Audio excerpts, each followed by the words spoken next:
হায় হায়, 2 দিন আগেও আসছিল বাংলাদেশে ভূমিকম্প, ঠিক না? হ্যাঁ, পুরা অনুমতি আল্লাহ দেন না, এই জন্য একটু ঝটকা দিয়ে চলে গেছে, সতর্কের সিগন্যাল দিয়ে চলে গেছে।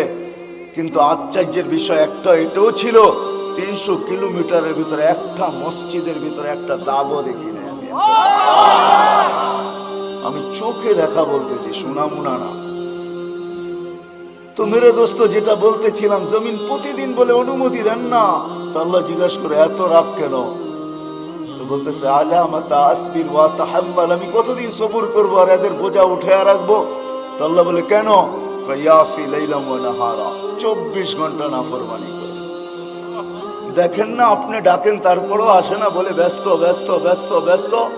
অথচ হাদিসে এই কথাও আছে, দুনিয়া আমাদের সবার কানে আসবে, সবার কানে। শুনে নেন, বাটারার মানুষ সবার কানে ধ্বনি আসবে। আজকে তো যুবক, তুমি ব্যস্ত বলো, তোমার কানেও ধ্বনি আসবে। লাশ হইতে দেরি, ধ্বনি আসতে দেরি হবে না। ফেরেশতা আয়েশা কানের কাছে চিৎকার দিয়ে জিজ্ঞাসা করবে, আইনাল ইশতিগাল, বল তোর ব্যস্ততা কোথায়? তুই নিজেকে বড় ব্যস্ত বলতি, বল ব্যস্ততা কোথায়? তো ফেরেশতা জবাব দিবে, জালাল ইশতিগাল, তোর ব্যস্ততা পরিসমাপ্তি ঘটায় দিলাম, তোর ব্যস্ততা শেষ।